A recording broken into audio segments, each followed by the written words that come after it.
SEC bringing the case against Ripple was not really just a case about Ripple or about XRP. It's really about the industry and how the SEC is kind of playing offense and attacking the whole industry.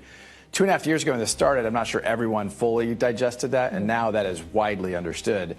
This is going to be pivotal for the whole industry because if the SEC is able to prevail, I think there's a lot of other cases, and some of them just in the last 4 weeks, I think they brought 5 additional enforcement cases. The macro headline for me is this is not a healthy way to regulate an industry.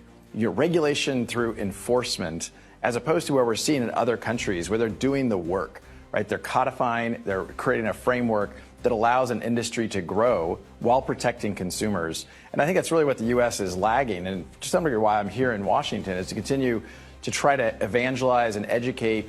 Here's how these technologies can really benefit consumers, benefit industry. Is what I'm hearing from you essentially, if the U.S. doesn't get its act together and move more quickly, all of this is going offshore. It's just going elsewhere. Well, it already is. I mean, the sad reality is that the U.S. really is already behind. This is not behind countries that we haven't necessarily heard of. This is behind Australia and behind the U.K., Japan, Singapore, Switzerland. There's a lot of countries that have taken the time and thoughtfulness to create that clear rules of the road. By contrast, when I first got involved in the tech industry in the late 90s, some were saying the internet should be banned. They were saying, like, here's how the internet is being used for illicit purposes.